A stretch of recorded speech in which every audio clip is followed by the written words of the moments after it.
Hello and welcome to a short history of a night patrol from the 121st Infantry Regiment on the night of January 21st, 1945 in the town or outside of the town of Bergstein, which is just south of Hertgen.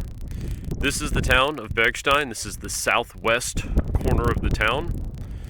In the distance, across the fields, you'll see the town of Brandenburg, and then on the other side of it is Hertgen. This is the direction of the patrol, and the Hertgen Forest and the Kahl River Valley, which are famous from the Hertgen campaign, are in the distance near where you see all of the wind turbines spinning. I'm going to read directly from the source document, which is the regimental report from January 21st, to discuss what happened on the night of this patrol. Quoting, on the night of 21 January 1945, the 121st Infantry Regiment raiding party took off on another mission. They crossed through a gap in our minefields. That gap is right in this field where we're at right now. Went down the side of the draw. This is the draw. This is the direction of travel at first. So they're generally heading down, but they are not taking a skyline route, but at the same time they're not going deep into the middle of the draw, which is the area where it was anticipated movement. They had 4 squads in a column, and this is the direction of travel. In the vicinity of 073328, which is this knoll directly in front of us that I'm walking towards, they placed 2 squads to protect the patrol's rear. At that point, the other 2 squads turned right and proceeded into the woods, heading downhill deeper into this draw.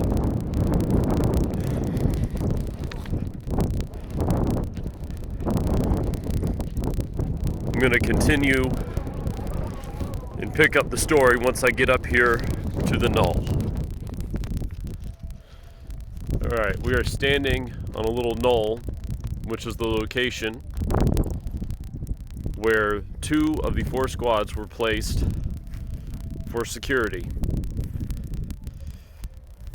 Again, to reorient you, that is the town that they left from. That is the direction of travel that they came from. The patrol established positions in this vicinity,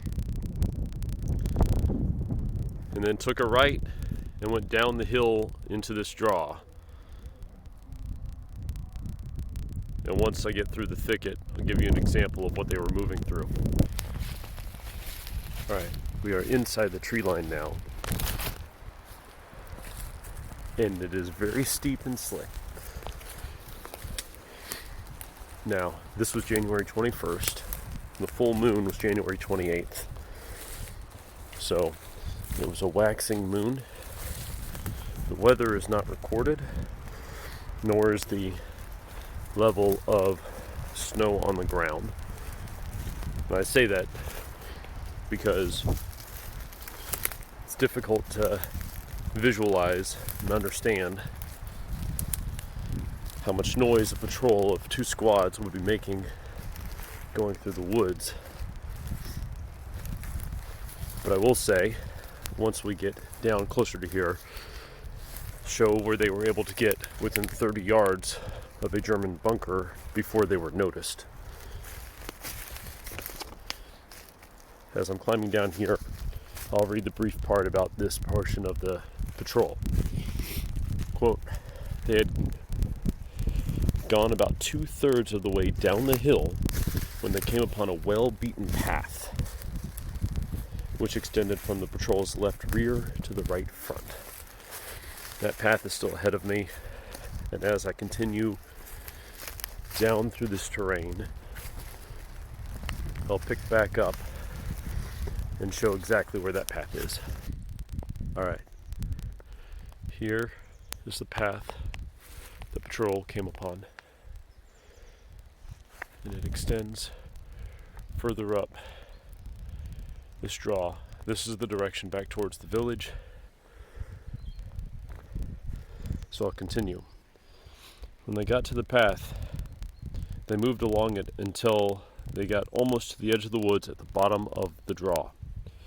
There, the two scouts that were out saw two enemy near what appeared to be a bunker in the vicinity of 0705-3285, approximately 30 yards away.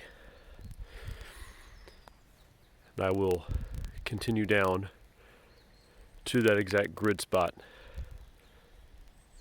and pick back up for the rest of the story. Welcome back. So this little area you see right here is the 8-digit grid, so within 10 meters, of where the bunker was located. Now, right now, 80 years has done a lot to this, from 79 years, so it's difficult to see. However, this location, what it does offer you is a view down the draw, and from that spot you can look down and see anyone trying to move through the low ground. There's also a path directly in front, which is the natural line of drift. But there's also a shelf right here, or a bunker located here could overlook all of the terrain above. So this centrally located spot commanded both the low ground and the high ground.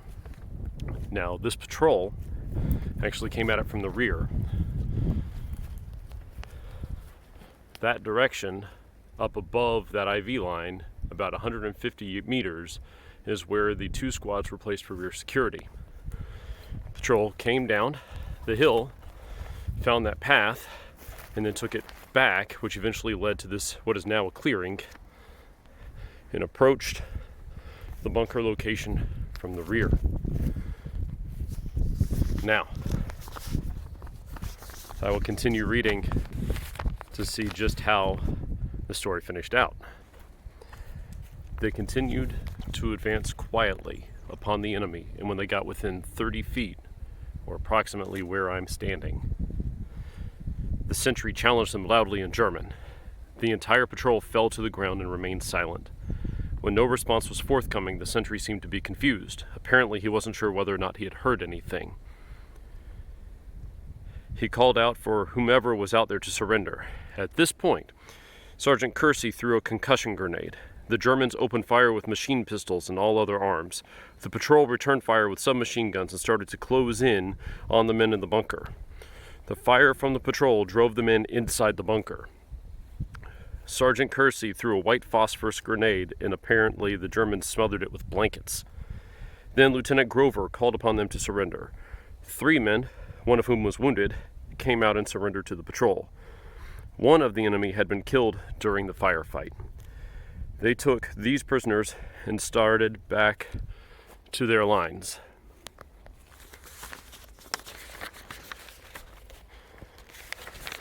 The route taken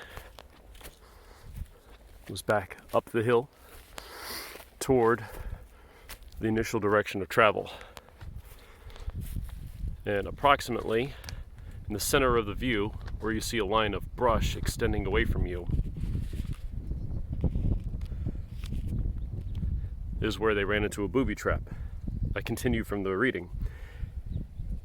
On their way back, they hit booby traps which had been made by tying tripwires to grenades, and 3 men were slightly wounded.